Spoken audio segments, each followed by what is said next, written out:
कहां से शुरू करूं? यहां तो बहुत अंधेरा है। कभी ऐसा भी एक समय था जब खुद समय भी नहीं था, ना जमीन, ना आसमान, ना रोशनी। मतलब एक ऐसा समय जब दुनिया में कुछ भी चीजें एग्जिस्ट नहीं करती थी। यदि कुछ था भी तो बस सन्नाटा। इतना गहरा सन्नाटा कि खुद खामोशी भी डर जाए। हम बात कर रहे हैं आज से लगभग 5 अरब साल पहले की, जब धरती का जन्म भी नहीं हुआ था। सब कुछ खाली था, लेकिन उस खामोशी के भीतर कुछ जिंदा था। एक अदृश्य ताकत जो जाने कब से सुलग रही थी, फटने के इंतजार में। और फिर एक पल आया जिसने सन्नाटे को चीर दिया, और फिर एक पल में सब कुछ बदल गया। इस अंधेरे में एक विस्फोट हुआ। यह विस्फोट इतना विशाल था कि ब्रह्मांड की नींव हिल गई। गैसें भभक उठी, धूल जलने लगी, अग्नि और रोशनी की लपटें चारों तरफ फैल गई। गैस और धूल का वो विशाल सागर धीरे धीरे घूमने लगा। हर चक्कर के साथ वो और गर्म और घना होता गया। उसके बीच का हिस्सा अब आग बन चुका था, तेज, जलता हुआ, धड़कता हुआ। वो कोई साधारण आग नहीं थी, वो थी सूर्य की पहली सांस। एक रोशनी जो अंधेरे को चीर दिया, एक चमक जिसने ब्रह्मांड को जगा दिया। और जब अंधकार पिघलने लगा तो उसकी परिक्रमा में नाचने लगी धूल, टकराने लगे पत्थर, मिलने लगे टुकड़े। धीरे धीरे उस नृत्य से पैदा हुए ग्रह, कुछ विशाल गैसों से बने दानव, कुछ छोटे पत्थरों के गोले। लेकिन उन सब के बीच एक जगह थी, एक शांत स्थिर कोना, जहां तापमान सही था, रोशनी सही थी, और वहां एक छोटा नीला कण जन्म ले रहा था। वो था धरती। एक छोटा नीला कण जो अभी अभी जन्मा था। लेकिन ये धरती वैसी नहीं थी जैसी हम जानते हैं। वो उबलती हुई आग का गोला थी, लाल, तपता हुआ, चीखता हुआ। उसकी सतह पर हर जगह लावा बह रहा था। पहाड़ नहीं थे, सिर्फ आग की नदियां थीं।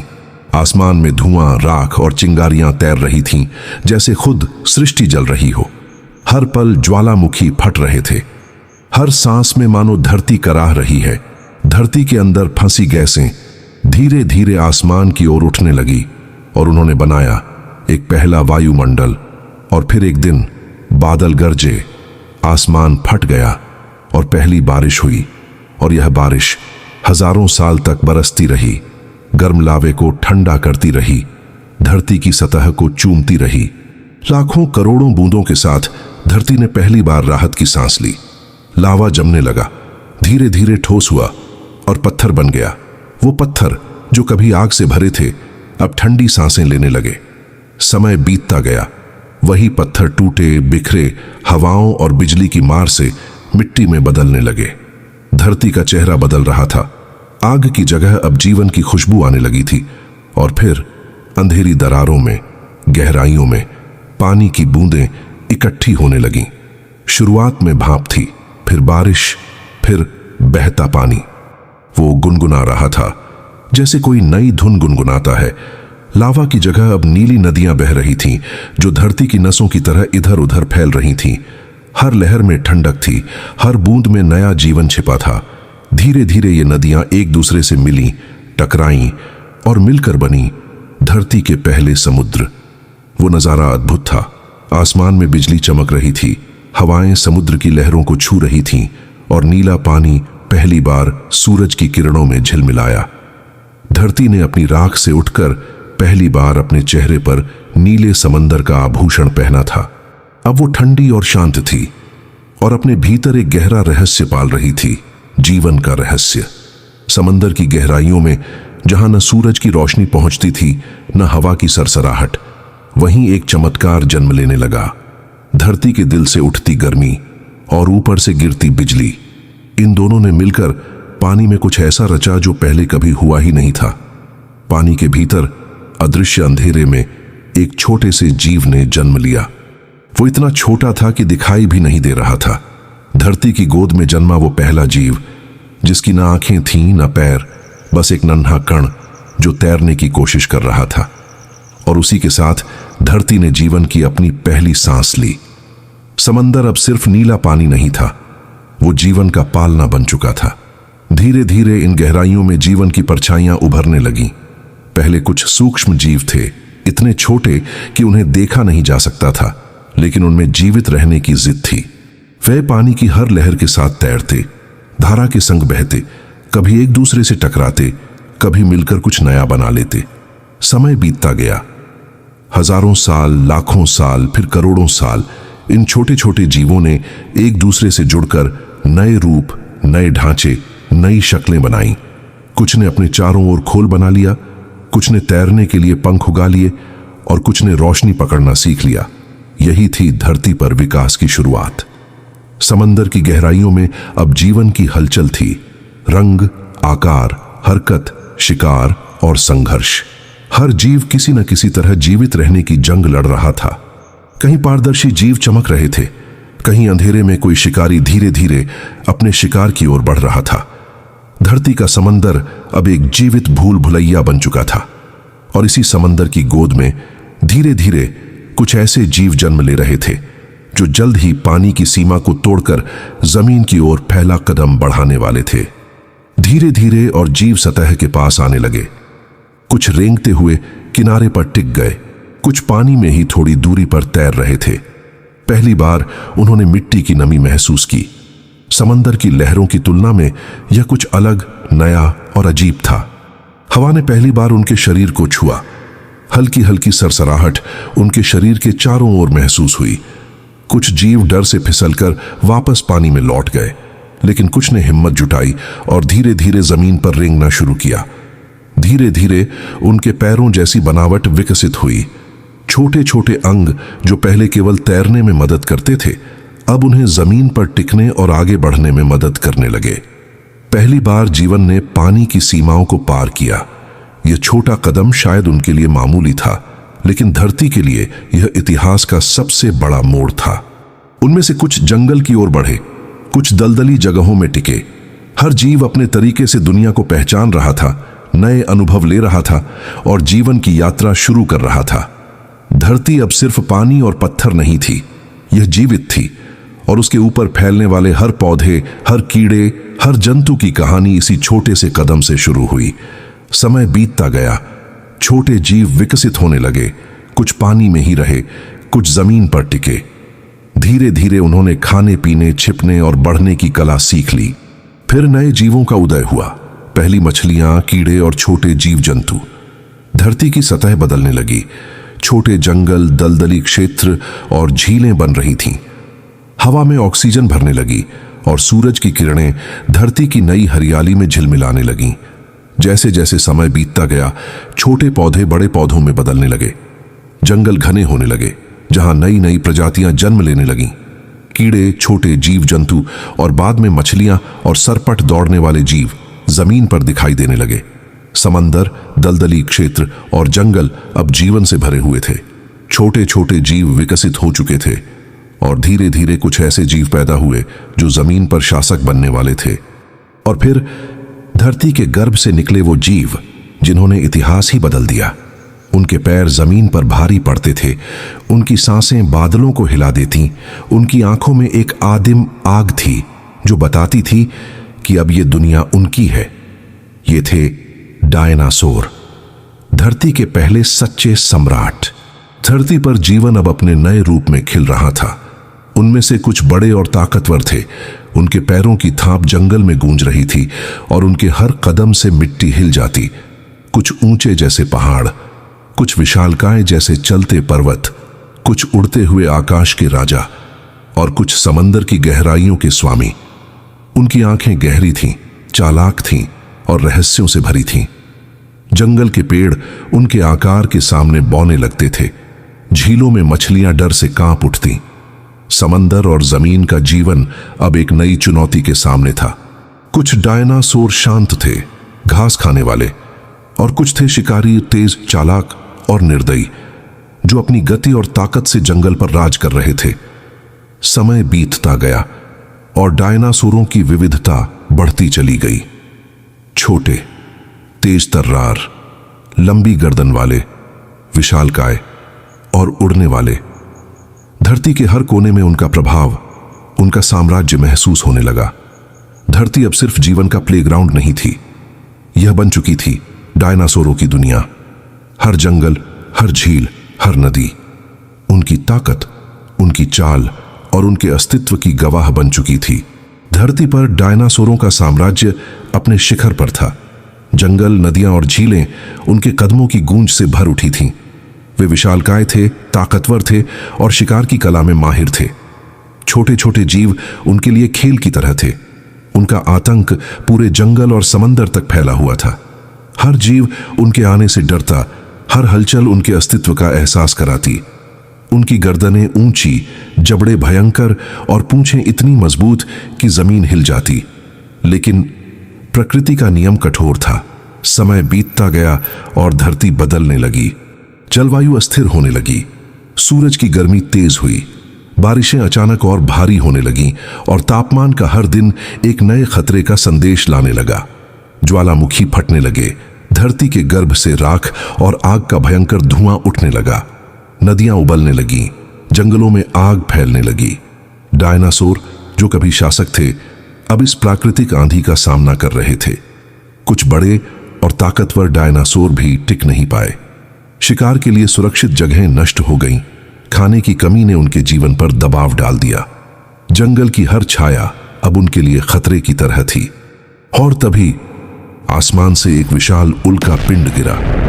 धरती कांप उठी और एक ही झटके में सब कुछ समाप्त हो गया। डायनासोर, जो कभी जंगल के राजा थे, अब छिपने की कोशिश कर रहे थे। कुछ जीव बच पाए, लेकिन अरबों सालों तक राज करने वाला उनका साम्राज्य धीरे धीरे समाप्त हो गया। आसमान में महीनों तक अंधेरा रहा। सूरज की रोशनी धरती तक नहीं पहुंच पाती थी। हवा में राख, जहर और सन्नाटा तैर रहा था। पेड़ जल चुके थे, नदियां सूख चुकी थीं। धरती फिर से एक जलती श्मशान बन चुकी थी। हर तरफ सिर्फ खामोशी थी, जैसे जिंदगी ने खुद अपनी सांसें रोक ली हों। जो धरती कभी दहाड़ों से कांपती थी, अब बस राख में ढकी पड़ी थी। लेकिन इस राख के नीचे एक बीज छिपा था, आशा का। धीरे धीरे राख बैठने लगी। आसमान फिर से साफ हुआ और पहली किरण ने धरती के जख्मों को छुआ। धरती फिर से सांस लेने लगी। छोटे छोटे कीड़े, समुद्र के जीव और सूक्ष्म जीवन फिर से अपनी यात्रा शुरू करने लगे।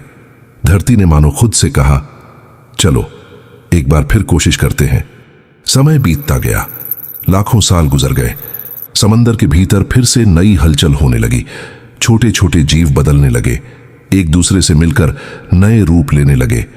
वो न दिखाई देने वाले थे, न सुने जाने वाले, पर उनमें वो शक्ति थी जो एक दिन दुनिया बदलने वाली थी। पानी की हर लहर अब जैसे कोई रहस्य कहती थी। कुछ जीवों ने अपने शरीर को मजबूत बनाना शुरू किया। कुछ ने तैरने की गति बढ़ाई, किसी ने आंखें बनाई ताकि रोशनी देख सके, और किसी ने गलफड़ों की जगह फेफड़े उगा लिए ताकि वो हवा में सांस ले सके। कुछ जीवों ने अपने शरीर पर खोल बना लिया, कुछ ने दांत, कुछ ने पंजे और पंख विकसित कर लिए। हर परिवर्तन, हर बदलाव जीवन को और जटिल बना रहा था। लेकिन यही तो विकास, इवोल्यूशन की असली ताकत थी। धीरे धीरे इन जीवों के बीच प्रतिस्पर्धा शुरू हुई। कौन तेज है, कौन टिकेगा, कौन जी सकेगा। धरती पर अब जीवित रहने की दौड़ शुरू हो चुकी थी। वे ताकत से नहीं, बुद्धि से लड़ना जानते थे। ये थे धरती के नए वारिस।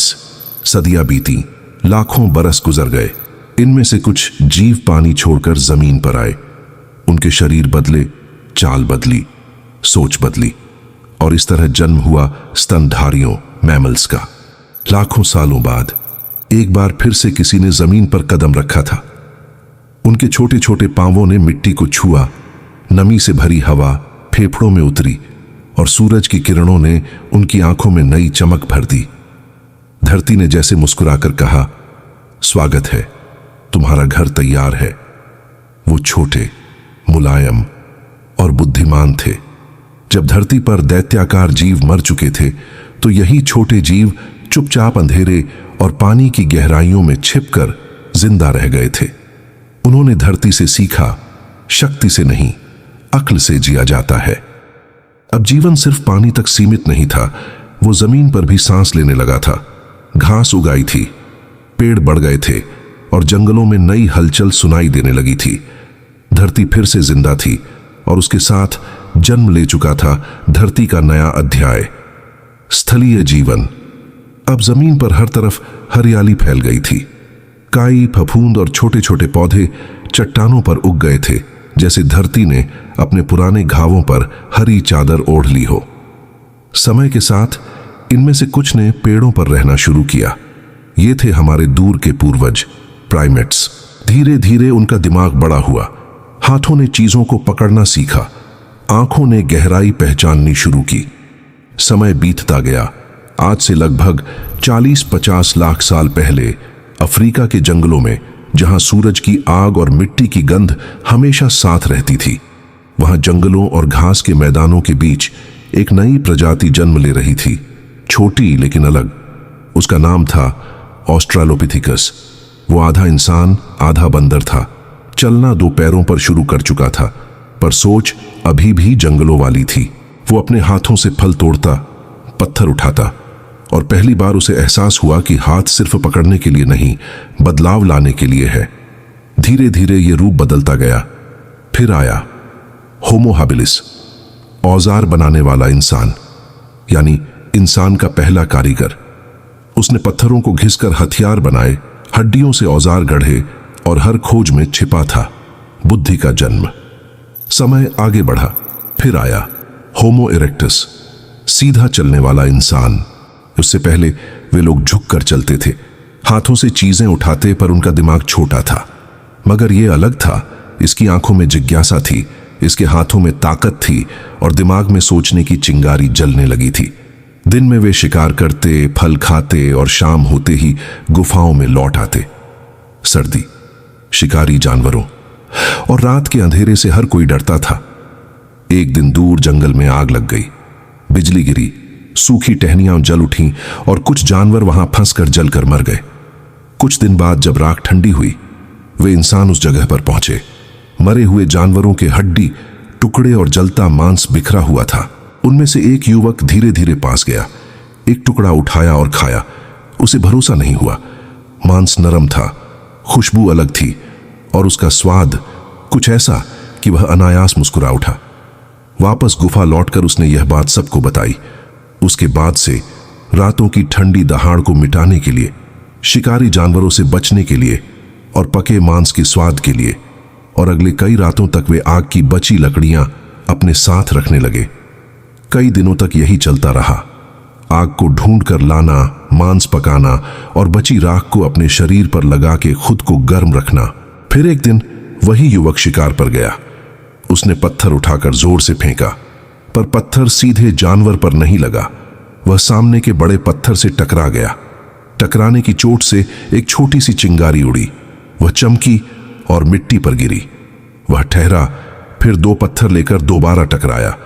फिर वैसी ही चिंगारी निकली। उसने सूखी घास ली, उस पर चिंगारी रखी, फूंका, और लौ जल उठी। उसका चेहरा बदल गया, जैसे उसने कोई रहस्य सीधा अपने हाथों से छू लिया हो। अब उसे पता था, आग सिर्फ आसमान से नहीं आती, उसे बनाया जा सकता है। वापस गुफा आकर उसने आग जलाई, लोग इकट्ठा हुए, मांस पकाए और खुशियां मनाई। शायद वह जिंदगी की पहली खोज थी। उसके बाद से रातें सुरक्षित हुईं। आग ने सिर्फ गर्मी नहीं दी, उसने समूह को एक साथ बिठाया। उसने सुरक्षा दी, उसने स्वाद बदला, और उसने सीख दी कि इंसान प्रकृति को बदल सकता है। यही वह पल था जब आदि मानव ने अपने डर को भगाया और एक ऐसी चीज पाली जिसने आने वाले लाखों सालों में उसकी दुनिया ही बदल दी। आग, जिसे अब वह संभाल सकता था और बना भी सकता था।